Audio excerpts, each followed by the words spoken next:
أحداث 11 من أيلول سبتمبر بين أمريكا والقاعدة، إنذارات بحدوثها لم يؤخذ بها، تعاون متعمد أم فشل استخباراتي، تغلغل أجهزة الاستخبارات الأمريكية في القاعدة وأخواتها. 11 من أيلول سبتمبر بين المؤامرة والإرهاب. معكم زينب الصفار، تابعونا.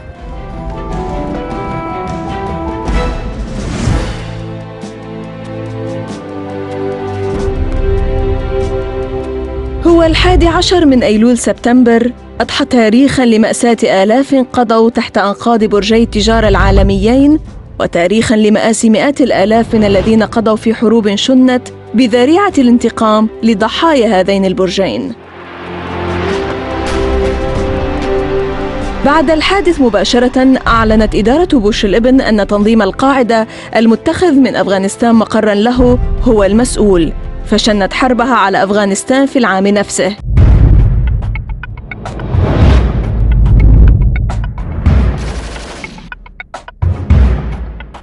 عام 2002 أصدرت لائحة بما سمي دول محور الشر، التي ضمت العراق وإيران وكوريا الشمالية، وألحقت بها فيما بعد سوريا وليبيا وكوبا. وفي 2003 شنت حربها على العراق بحجة أسلحة دمار شامل لدى نظام صدام حسين. ومنذ ذلك العام دخلت منطقة الشرق الأوسط أتون حرب سميت الحرب على الإرهاب.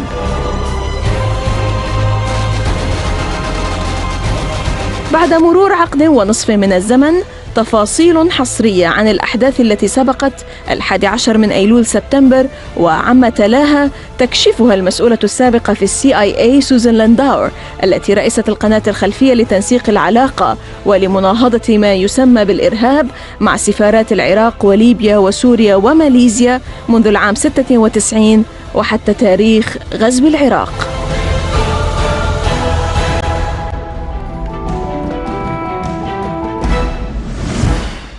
Susan, Republican presidential candidate Ron Paul said to the CBS network that he thinks flawed U.S. foreign policy contributed to the causes that led to the September 11th terrorist attacks, though he stopped short of saying that it was actually America's fault. Why is 9/11 so important, still so important? America used 9/11 to justify its war with Iraq. The problem for the world is that those who fail to learn the lessons of history are doomed to repeat them. And they got away with it the first time, and there's a very grave danger that they're going to do it again. In fact, some of us in Washington believe that another 9/11 false flag terrorist attack will be used against the city of New York. Specifically, we have a good idea. Do you think, or do you have information? We think. We are hypothesizing. We are speculating, but we are very worried about it because they did succeed the first time in driving the United States into war with Iraq. And it was not, I am one of the people who gave advance warning about 9/11. But Susan, 9/11 was based not on speculations, it was based on information that you had. We had definitely, I personally was told about the 9/11 attack in April and May of 2001, and I learned about it from my CIA handler, Dr. Richard Fuse.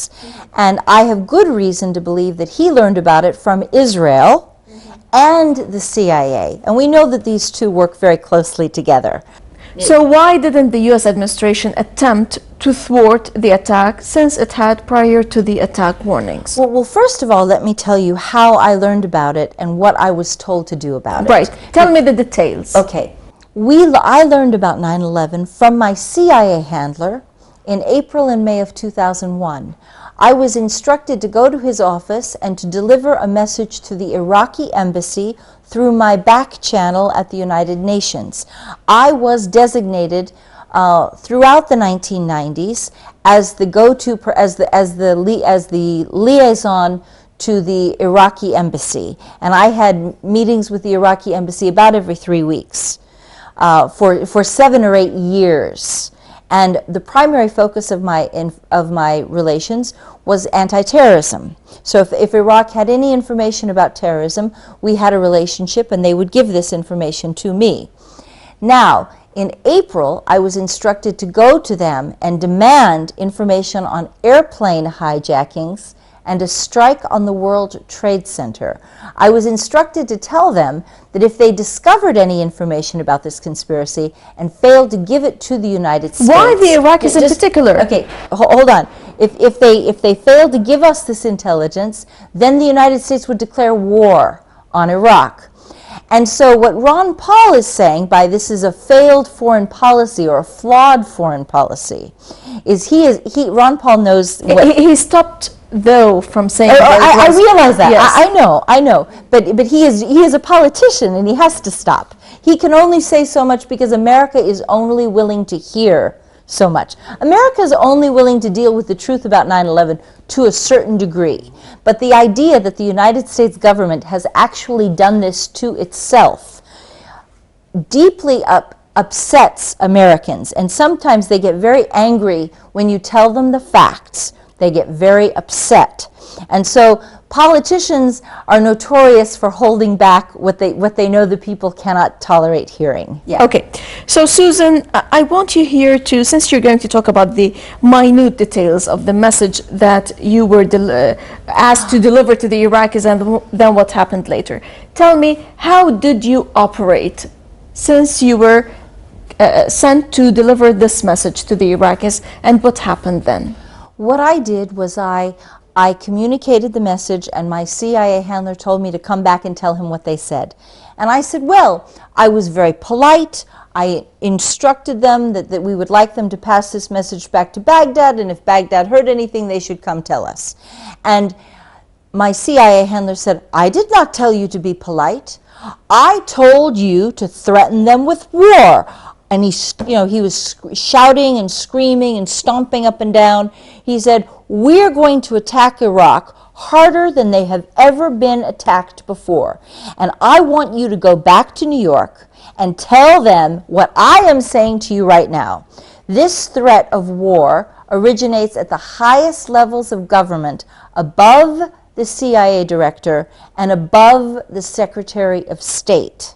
And we are demanding that they hand over this intelligence on this conspiracy involving airplane hijackings and a strike on the World Trade Center. And so I did this, and I knew then it was serious. I knew by the end of April this was a very serious problem, and they were very upset about it. But they already knew. I also knew and told friends in the spring and summer of 2001, I told civilians, friends of mine, that we expected the attack at the end of the summer or the early fall. So late August or September. So I knew So the information was that accurate? The information was, we knew exactly the target, we knew exactly the type of attack, we knew the approximate time frame. All through this, okay, so Iraq's response was very sad. I have told you before about the Comprehensive Peace Framework.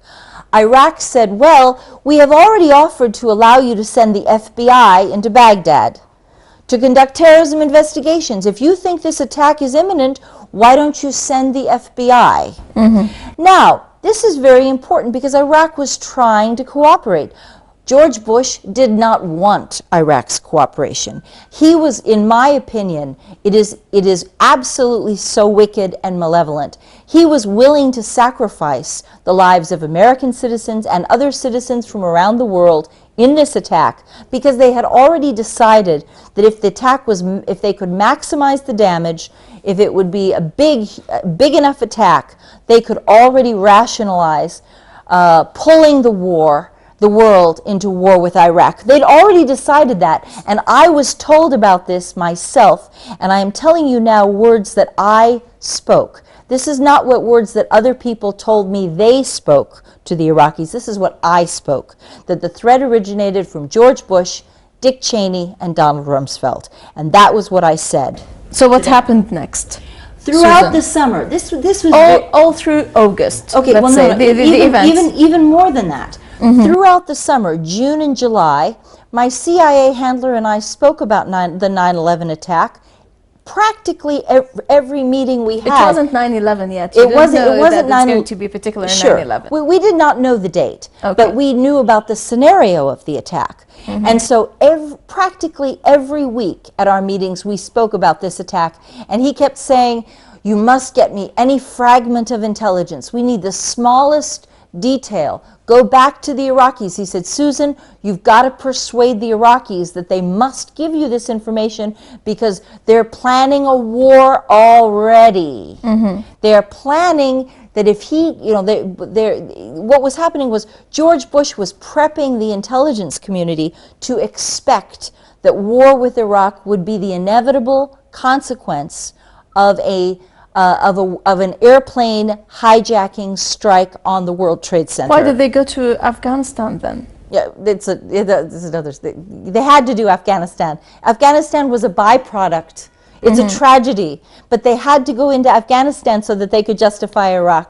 Because they thought perhaps Terrible. Afghanistan, that's easy to finish Yes. Afghanistan and then move on to It was Iraq. so foolish, and this is the flawed foreign policy that Ron Paul is talking about. In August, Susan. the chatter at the intelligence community was so high about this, and it was not very small, it was big. There was a lot of, Susan, excuse me. yes, when did your concern move actually from hypothetical scenario to the fact that May. there is actively going to be something planned as an attack? May of 2001. Why? Because of his reaction when he became so angry that I had not communicated the message Dr. properly. Fuse, yes. Yes, but throughout the summer we talked about it all the time. By August, I can tell you the exact days. Go ahead, on please. August 2nd, the United States Senate held confirmation hearings for Robert Mueller to head the FBI. He was going to be the new FBI director. On that day, Richard Fuse told me, he said to me, what if there is no FBI director when this attack occurs? And I said, do you mean the attack is that close? Do you think it's imminent? And he said, oh yes, the attack is imminent, definitely. And I said to him, well, I will go back to New York immediately and I will find out if my diplomatic contacts have heard anything from Baghdad. And he responded to me saying, no, it's too dangerous. Do not go back to New York again. I want you to stay out of New York City. We are expecting airplane hijackings and a strike on the World Trade Center and the possible use of a miniature thermonuclear device. We definitely expected the building to come down. We never expected the building to survive. And this becomes very important later on. We will talk in the course of our interview about the bomb and yes, on August the details. 4th, on August 4th, I made my last trip to New York. And 2 days later, it had to be immediately. Richard Fuse was adamant. It had to be an immediate visit. And so I went up on August 4th. On August 6th... Weren't you afraid of going to New York? I knew that I'm not afraid of dangerous situations. I'm notoriously not afraid when I should be. Okay. But honestly, I knew I was also protecting myself because I had no intention of going back to New York after I ran this through Baghdad. I knew that I would not be returning. I made a decision. I knew that I would not be returning to New York again until after the attack. So I had to go right away. I did not spend the night. I went up the morning and came back to Washington that afternoon. And I said, from that moment on, I will not go back until after the attack is over. That's how confident we were it was going to happen. On August 6th, I had a meeting with Richard Fuse in his office, and we planned what we were going to try to do about it. And this August 6th was the day that George Bush was down in Crawford, Texas, and the head of the CIA operations, Richard Clark, handed him a memo describing the 9/11 attack, and George Bush threw it aside and said, well, now you've covered your behind. Can I say that? Now you've covered your behind. Aren't you glad you got that out of the way? Let's go shoot some golf. And meanwhile, in Washington, the CIA was going crazy. So very he worried. was dealing indifferently. He did not care at all. Did not care. He knew and the briefing memo was much more precise than any of you actually realize. We were very precise about what Susan. we expected.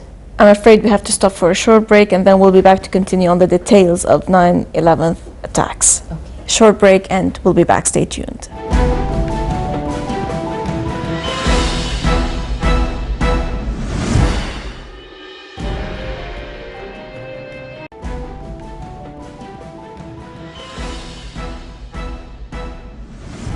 Susan, who did you warn about the attack and what happened afterwards?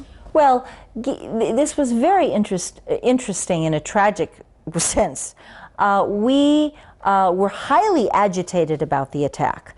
Our agitation was rising to frantic levels. And I was instructed on August 6th to make a telephone call to the private offices of Attorney General John Ashcroft, who was running the Justice Department, and he oversaw all of the law enforcement and all of the immigration and all of these things that would have been able to work together to stop the attack and to gather intelligence on the attack. So what I did was I had been working in anti-terrorism for many years. I had a phone number directly into his staff. And I called him, called his staff, and I asked for what's called an emergency broadcast alert across all federal agencies, that they should make this an emergency priority. We were seeking actionable intelligence on airplane hijackings. The target was known to be the World Trade Center, and we expected the possible use of a miniature thermonuclear device, that we expected mass casualties and environmental damage which would make the area unsafe. Okay, so the breathing would be bad, potential radiation contamination. So it would be a catastrophic situation. It would be a catastrophic situation. And I was instructed to tell them that I had just, that I was the asset covering Iraq and Libya, and because I would get their attention that way. How did they react? Well, the staff, the personal staff, immediately gave me a phone number at the Office of Counterterrorism, and they asked me to repeat what I had just said to them. However, when they gave the information to John Ashcroft, I am told that John Ashcroft had a very different attitude. He was very calm, and he said, "Oh, those CIA, they keep talking about this airplane attack. Forget it, don't worry about that. They're overreacting, they're hysterical." And of course, we knew. Susan, do you have evidence that supports all what you've been describing and talking about? We had testimony in federal court from one of the witnesses who I had, a private civilian whose family lives in New York and who or in Connecticut outside New York. And I had told him about the attacks. And he is a very credible witness. And he testified in a courthouse 1,000 feet away from the World Trade Center that this was true. What about the phone calls and everything? Are they tapped? Were they tapped? Oh, yes, so yes. We have, my story is verifiable. We have 28,000 phone calls tapped because of the Patriot Act. Thanks to the Patriot Act. Thanks to the Patriot Act, they recorded everything, yes. Now, you were talking a bit about how the Bush administration, they knew about the attack. Are you saying that, is this an evidence that some elements of the Bush administration were actually complicit in the 9/11 attacks and that they actually helped one way or another maybe indirectly stage this attack? In America, there are two camps. One is the let it happen, and they made it happen. I am of the opinion that both happened. It was very easy to stop this attack. NORAD, the North American Aerospace Command, was running military exercises from September 10th to September 12th. It would have been very easy to notify them so that they could protect America's airspace. They could have put anti-aircraft guns on top of the World Trade Center. It was very easy to do.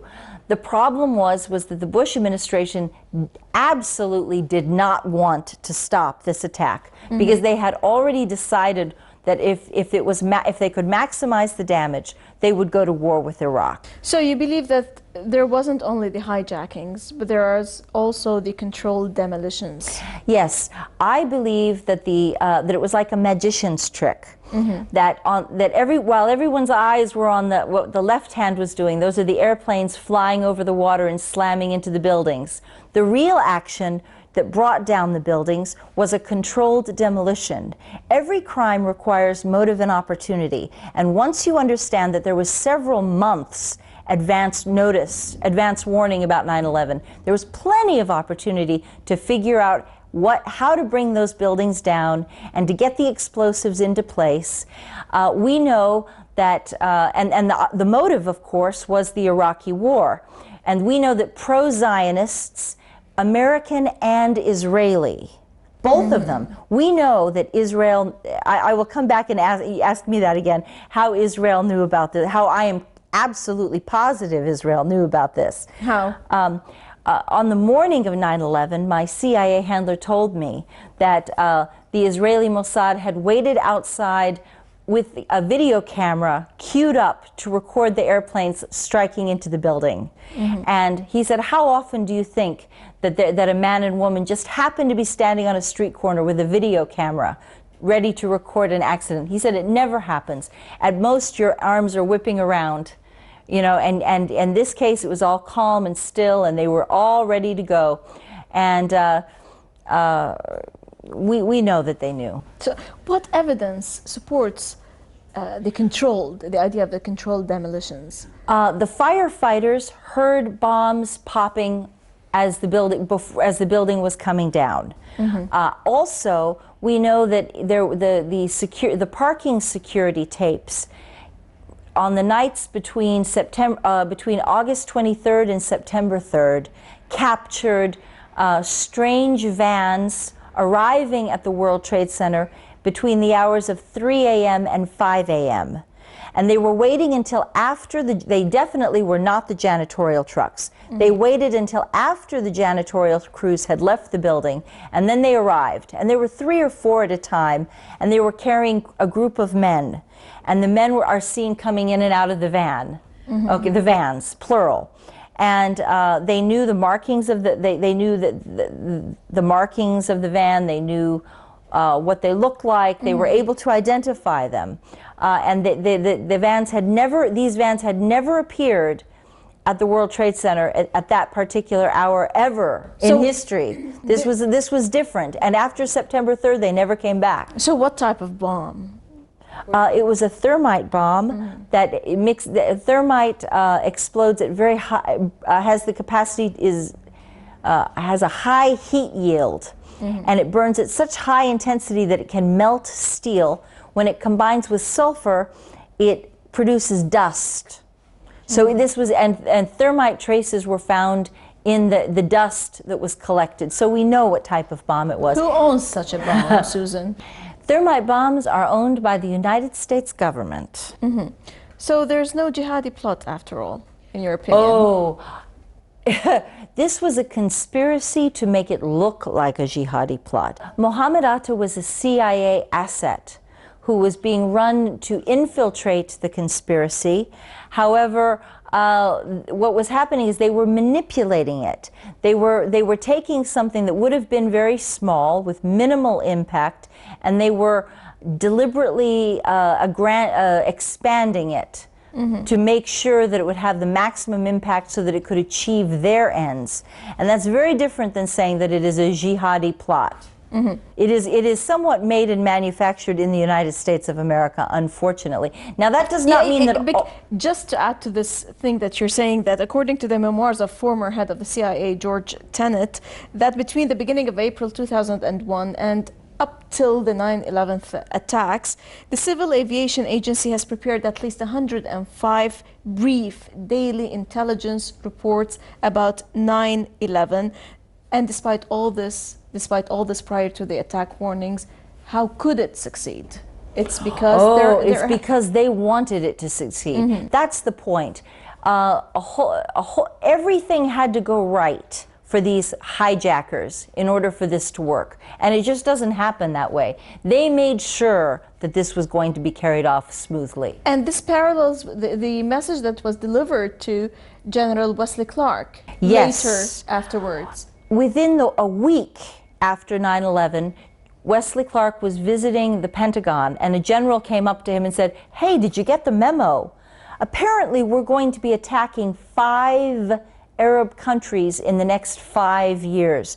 We are going after Iraq, Libya, Iran, Syria, and Lebanon. You are not exempt from this. When I see what's happening right now with Libya, I am very concerned, and I know, for example, I have seen documentation that Israel promised financial support for the rebels in exchange for a military base in the Green Mountains where there is gold mining, and essentially Israel wants to put in a base so that they, with military protection, so that they can mine Libya's gold and take away their profits. And how did you know about that? Once you're in this mafia, you are never out of it. Right. You always get things. And what you're saying is that this assures the fact that the July 2006 war against Lebanon was American-made. American-Israeli. It is very, you must always remember that these two to go together. Yes, the American and Israeli intelligence are always working in cahoots. Yes. You know, together concerning all these wars in the region. And this is very important. Particularly 9/11 too. This is very important because we are afraid right now in Washington. There is talk, we are worried that there could be another attack on the United States, on the financial district, probably involving a miniature thermonuclear device. We expect it to ratchet up from 9/11. It has to be bigger than 9/11. And it will be used to drive the United States into war with Iran. We are very concerned about this. And if you see, the reason that I'm talking about this now in the Arab world, if you see this attack, you must learn from history, and you must know what really happened in 9/11, because the tragedy is the Arabs and the Muslims have suffered more than anybody from the 9/11 attack. And we are greatly concerned that they're going to do it again, especially because Israel is pushing so hard for war with Iran, and Obama is faced with a choice, supporting the middle class or Tel Aviv, and so far Obama is standing with America's middle class, as he should, and that makes it more dangerous because the Israelis got away with 9/11. In my opinion, Israel was heavily tied into 9/11. Former CIA asset Ms. Susan Lindauer, thanks a million for joining us. You're welcome. إذا لقاء جديد في الأسبوع المقبل. تابعونا من كل الميادين. إلى اللقاء.